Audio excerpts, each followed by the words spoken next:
Hello and welcome. My name is Eric Cabral, and I am a biology teacher at Kennedy High School. And my research topic is EL students asking questions in the classroom.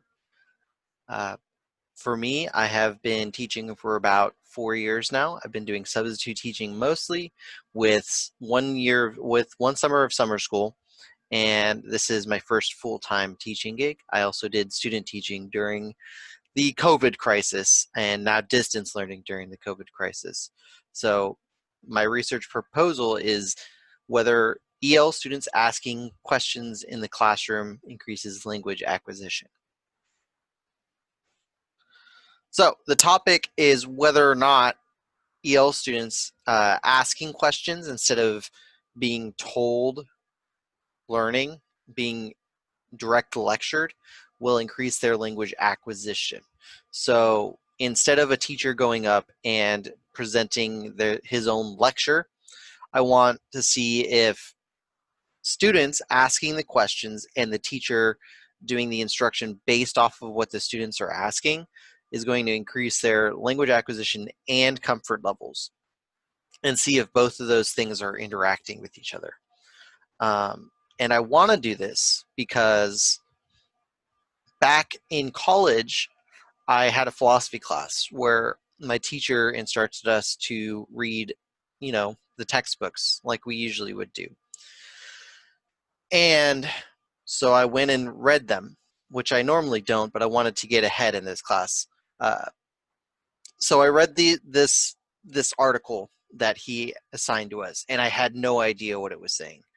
None whatsoever. So I went into class, and all of us were feeling the same way. We told the instructor, yeah, I don't understand what's going on. And he told us, well, I didn't expect you guys to understand what was going on. I wanted you to read it, be confused, and come in and ask me questions so that I can then inform you what's going on and teach you that way. And I found that in that class, I was the most engaged that I had ever been in college. I actively did the readings, and I was actively asking questions because I wanted to learn. So I wanted to see how this would apply to EL students, right? If EL students, instead of coming to class and having, what the teacher wants you to learn, you come in and you ask questions based on what you want to learn. And I want to know if that's going to increase their language acquisition, if that's going to increase their content knowledge, if it's going to increase their comfort levels. So what are the basic research questions I'm asking? So what effect does students asking questions to guide learning instead of teachers presenting information have on EL student development in terms of language acquisition? So put in layman's terms, how are students going to, when they ask questions instead of being told content, how is it going to increase their language acquisition or affect their language acquisition? Is it going to increase it? Are they going to be learning more words and be able to speak English better? Or are they going to be less effective? Is what they're doing going to make it so that their language acquisition is less? When required to ask at least one question in class, do EL students become more comfortable in the classroom over time? So there's precedence with the social interactionist model, right? That if they're talking either student to student or student to teacher, their language acquisition goes up, their comfort levels go up. So does them asking questions make them more comfortable in class? Maybe, maybe not. And finally, does this comfort make language acquisition easier? So if we see that their comfort levels go up, is their language acquisition also going to go up? That's a way for us to, we got to figure that out. If their comfort levels go down, is their language acquisition going to go down? Maybe. Are they not correlated at all? Is language acquisition just going to strictly go up or down without any adherence to comfort levels? And these research questions are aligning with my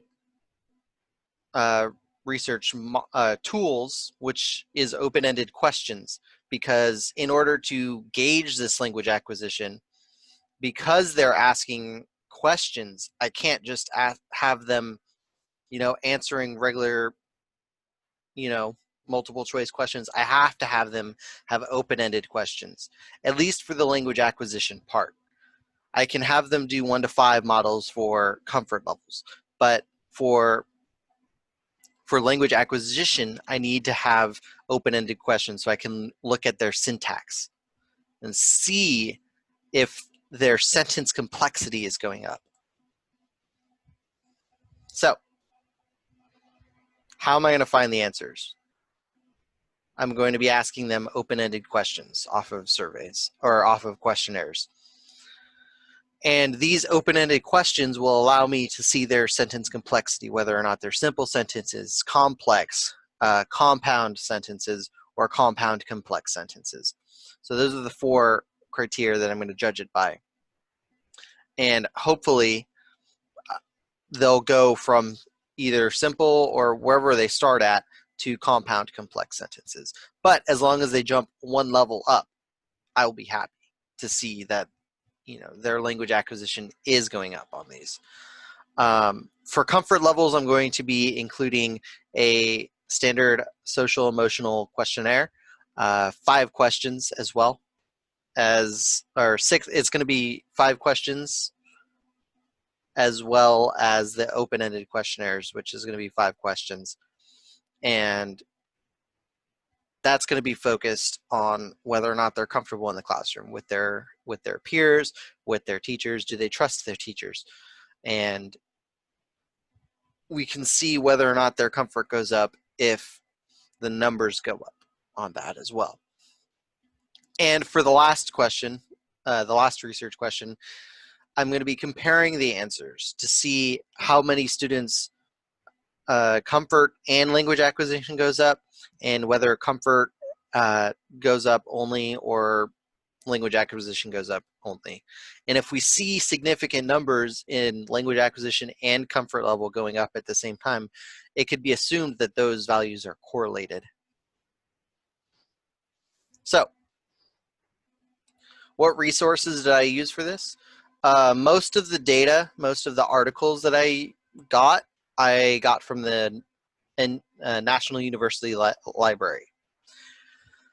And the process of looking those up was pretty easy. The library was fairly simple to use and find. I just had to make sure I was looking for the right search terms. The only problem that I encountered was that, there's not a lot of data on this.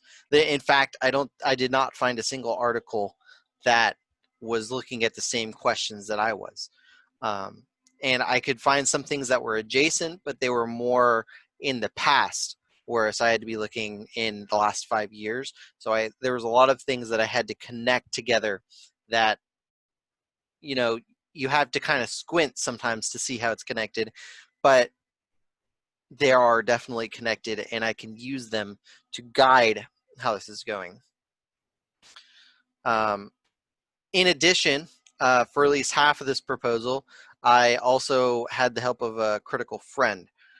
Now, my experience with the critical friend was not the best. My critical friend in the first class was going through some family coronavirus stuff, but he was still able to give me some feedback on what I needed to do. The problems was that more often than not, the feedback was, it looks great, you could submit it as is. And I wanted a little bit more than that. I wanted a little bit more critiquing than that.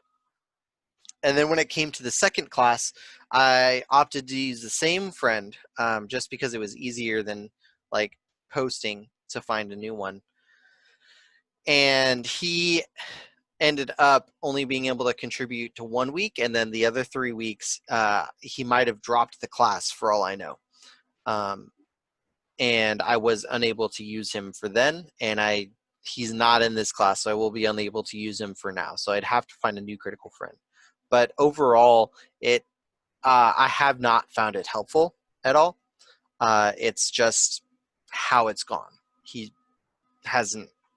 He helped a little bit, but it was much more constructive for the teacher to give me feedback than for him. And I think he benefited more from my work as a critical friend than I did from his, because I was giving him like a page email on what he should be doing for his work whenever he asked me to critique. So the methodology, what am I exactly doing in this research? So the first things first, I need them to take the initial questionnaire so that I can see where they're at. And this is going to be before they even start the unit on ecology.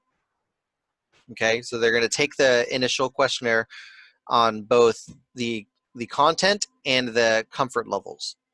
And then after that, what I'm going to have these students do is every night they're going to have homework reading. And their reading is part of their homework, and the other part is coming up with a question based on those readings. When they come into class, they will, each of them, have an opportunity to ask that question. Okay?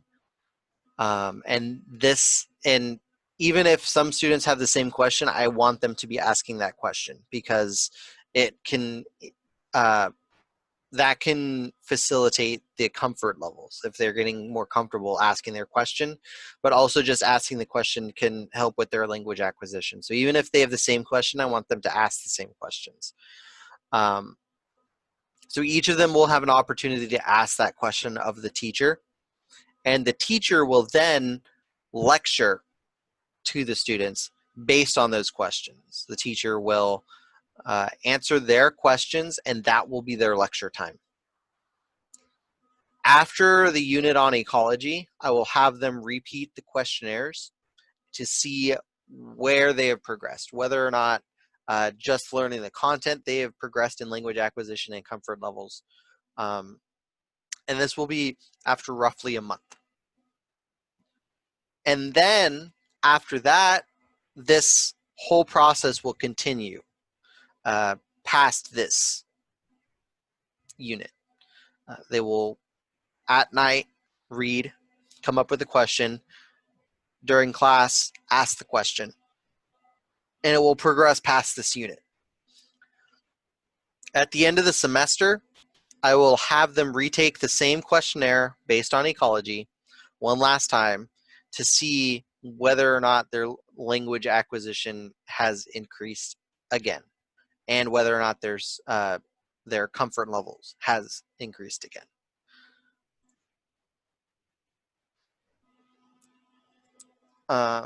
So the last thing is that if I could go back in time, right? I have now completed my methodology. If I could go to the start of this again, I would warn myself about the literature review, first of all. The problem was that in the first class of the literature review, which was our signature assignment then, it was only requiring all of our research to be within the last 10 years. So with that in mind, I looked through the last 10 years and came up with 15 different articles and experiments that was dealt with in the last 15 years. When I went to the second class, I required 20 pieces of evidence that was in the last 5 years. So at that point, I had to basically do the literature review all over again, because half of what I had from the last class was not in the last 5 years. It was in the last 10 years. So I had to go and get 13 more pieces of literature to add to the literature review. So if I could go back in time, I would ward myself about that, and probably tell me to just get the 20 done early so that I could take a week off during this. For the future, I want to be the best teacher I can, and that is, probably something that's said quite often. I would like to do my proposal Probably when life is less hectic, though. I'm still trying to clear my credential, uh, doing my master's right now, but that'll be over soon. I still have to pass the Cal TPAs. I haven't passed the second one because of COVID. So for the future, the immediate future is to just become a teacher, just become secure as a teacher, and then do my proposal after I have experience with EL students. Maybe it can be adapted more.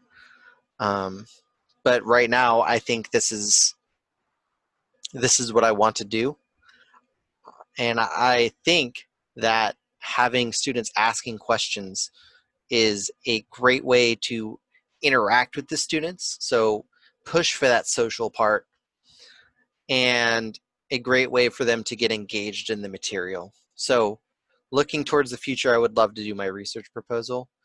Um, yes.